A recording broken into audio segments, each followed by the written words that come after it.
একজন বিবাহিত নারীর জীবনে অর্থবান স্বামীর চেয়ে দায়িত্ববান স্বামী খুব বেশি প্রয়োজন। আর একটা বিবাহিত নারীর জীবনে পূর্ণতা তখনই আসে যখন সে মা ডাক শুনতে পায়। আজ এই জায়গায় দাঁড়িয়ে সব কিছুর জন্য আলহামদুলিল্লাহ। হ্যালো এভরিওয়ান, আসসালামু আলাইকুম। Welcome to small family by MR থেকে আরও একটি নতুন ভিডিও দেখার জন্য সবাইকে ওয়েলকাম করছি। আশা করছি যে যেখান থেকে দেখছেন সুস্থ এবং ভালো আছেন। আজকের ভয়েসটা একটু ভাঙা ভাঙা শোনা যাবে, তার কারণ হচ্ছে ঠান্ডা লেগেছে, তো সবাই একটু ক্ষমা সুন্দর দৃষ্টিতে দেখবেন।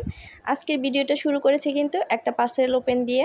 পার্সেলের প্যাকেটটা দেখে সবাই কিন্তু এতক্ষণে বুঝে গেছেন পার্সেলটা কোথা থেকে এসেছে। আমাদের সবার প্রিয় শিমুল আপুর কাছ থেকে এসেছে। তো বেশ কিছুদিন আগে আমি শিমুল আপুর কাছে একটা বেডশিট আর একটা রানার অর্ডার দিয়েছিলাম। আমি তো পার্সেলটা ওপেন করতে গিয়ে একদম পুরাই অবাক হয়ে গিয়েছি। এই যে ম্যাটটা দেখতে পাচ্ছেন, আমি কিন্তু এটা অর্ডার দিইনি, আপু কিন্তু এটা আমাকে গিফট পাঠিয়েছে। তো আমার ছিল শুধু বেডশিট আর হচ্ছে রানারটা, তার সাথে আপু কিন্তু আমাকে এই ম্যাটটা গিফট করেছে। আসলে শুধু রক্তের সম্পর্কের মানুষই যে আপন হয় তা কিন্তু না। এই ইউটিউবে না আসলে এটা বুঝতেই পারতাম না। গিফট পেতে কে না ভালোবাসে, সেটা হোক কম দামি বেশি দামি ছোট বড় যেটাই হোক, গিফট তো গিফটই। গিফট পেলে সবারই আমাদের অনেক ভালো লাগা কাজ করে, সেরকমটা কিন্তু আমারও কাজ করছিল। তার মধ্যে এটা ছিল অনাকাঙ্ক্ষিত গিফট, এটা পেয়ে তো আরও বেশি ভালো লাগছিল। তো এত সুন্দর একটা ম্যাট দেওয়ার জন্য আপু তোমাকে অসংখ্য অসংখ্য ধন্যবাদ। আর এই পার্সেলটা এমন একটা দিনে আমি ওপেন করেছি যেটা ছিল আমার ম্যারেজ ডের দিন, 17ই অক্টোবর। তো এটা ধরে নিলাম আপুর পক্ষ থেকে আমার ম্যারেজ ডেতে এটা আমি গিফট পেয়েছি আপুর কাছ থেকে। গত ভিডিওতে কিন্তু বলেছিলাম 16ই অক্টোবর হচ্ছে আমার মেয়ের জন্মদিন আর 17ই অক্টোবর হচ্ছে আমাদের ম্যারেজ ডে।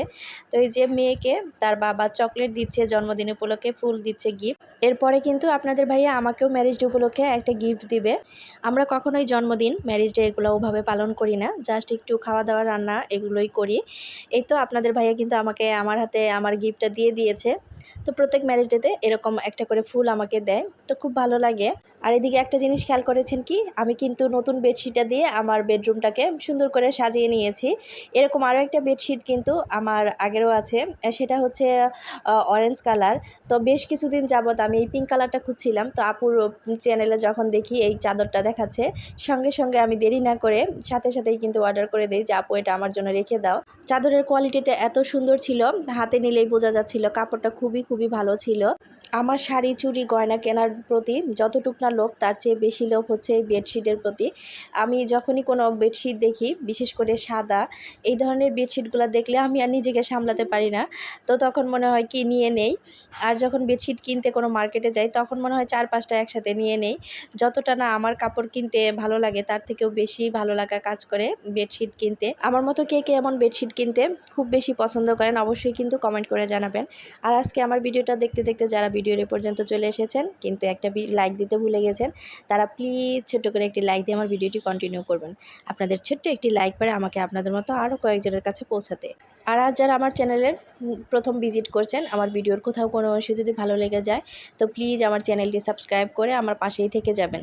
আমার চ্যানেলটা যেহেতু নতুন, সবার কাছে যে আমার ভিডিও পৌঁছাবে এমনটা না, তবে যাদের কাছে আমার ভিডিওটা পৌঁছাবে তাদের কাছে আমার ছোট্ট একটা রিকোয়েস্ট, প্লিজ আমার ভিডিওটা দেখার সময় একটা লাইক দিয়ে ভিডিওটা দেখা শুরু করবেন। আপনাদের ছোট্ট এই লাইকের কারণে আমার ভিডিওটা আরও কয়েকজনের কাছে পৌঁছাবে। ফুলগুলো বেশ খানিকক্ষণ যাতে তাজা থাকে তার জন্য একটু পানিতে রেখে দিলাম। এদিকে কিন্তু বাবা মেয়ে মিলে ঘুরতে যাচ্ছে, আর এদিকে আমি কিন্তু দুপুরে রান্না বসিয়ে দিয়েছি। তো আজকে বলেছে ওনারা তেহারি খাবে, এটা কিন্তু শুক্রবারের ভিডিও ছিল। আপনাদের ভাইয়া তেহারি খেতে খুব বেশি পছন্দ করে, তাই দেখা যায় প্রায় সময়ই তেহারিটাই রান্না করা হয়। তো আমি আবার বলেছিলাম যে অনেক দিন হয় সাদা পোলাও দিয়ে রোস্ট খাওয়া হয় না, তো এটা শোনার পরে বলেছিল আমরা তেহারিও খাবো, সাদা পোলাও খাবো, রোস্টও খাবো। তো আমি বলেছিলাম কেন, বললো যে তেহারিও রান্না করবে, পোলাও সাদা পোলাও রান্না করবে, রোস্টও রান্না করবে, টিকিয়া করবে। তো আমি চিন্তা করলাম এতগুলো রান্না করলে দেখা যাবে যে আসলে ওভাবে কোনোটাই খাওয়া হবে না। তো যার কারণে আমি তেহারি করেছিলাম, রোস্ট করেছিলাম আর টিকিয়াটা ভেজে নিয়েছিলাম। রোস্ট টিকিয়া ওগুলো কিন্তু অফ ক্যামেরাতে করে নিয়েছি, তেহারিটাও পুরোপুরি আমি কিন্তু ভিডিও করে নিই, মাঝখান থেকে ছোট ছোট ক্লিপ নিয়েছি। রুমে অথবা কিচেনে থাকলে, বিশেষ করে কিচেনে থাকলে তো বোঝাই যায় না বাইরে কি হচ্ছে, বৃষ্টি হচ্ছে না রোদ হচ্ছে, কিচ্ছু বোঝা যায় না।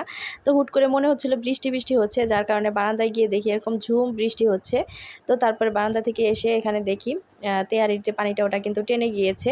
তো ভাবলাম একটু উল্টে পাল্টে দিয়ে আমি গোসলে চলে যাব, এরকম উল্টে পাল্টে দিয়ে ভাপে রেখে আমি কিন্তু গোসলে চলে গিয়েছিলাম। পোলাও বিরিয়ানি তেহারি এসব রান্না করার সময় পোলাওয়ের চালটা যত বেশি ভাজা যাবে, বেশি সময় নিয়ে দেখবেন এটা পোলাওটা অনেক ঝরঝরে হবে, সেন্টটাও অনেক সুন্দর হবে। একদম পাক্কা রাঁধুনি না হলেও খুব একটা খারাপ যে রান্না করি এমনটা কিন্তু না। যেহেতু বরের কাছ থেকে প্রশংসা পাই রান্না সম্পর্কে, তাহলে তো ধরে নিতেই হয় ভালোই রান্না করি, খারাপ না। তো যাই হোক, গোসল থেকে আসার পরে আমি কিন্তু ঢাকনাটা খুলে একটু তেহারিটা নেড়ে দেখছিলাম। তেহারিটা দেখে খুব সুন্দরভাবে হয়ে গেছে আর একদম পারফেক্ট ঝরঝরে হয়েছে। তারপরে কিন্তু আমি টেবিলে খাবার সার্ভ করে দিয়েছিলাম। তেহারিটার ভিতরে খুব একটা বেশি পরিমাণ মাংস দেইনি, যেহেতু রোস্ট খাবে এর সাথে, যার কারণে মাংসের পরিমাণটা একটু কমিয়ে দিয়েছি। টিকিয়াও ভেজে নিয়েছি। তো সালাদ হিসেবে খুব বেশি কিছু আয়োজন ছিল না, লেবু, পেঁয়াজ, কাঁচামরিচ আর এদিকে একটা বোরহানি বানিয়ে নিয়েছিলাম। তো বোরহানিটা কিন্তু ঘরেই তৈরি করেছি। এই বোরহানিটা খেতে আমার মেয়ে খুব বেশি পছন্দ করে। খুব বেশি ভারী আয়োজন সেটা কিন্তু কখনোই আমার মেয়ের জন্মদিন বা আমাদের ম্যারেজ ডেতে করি না।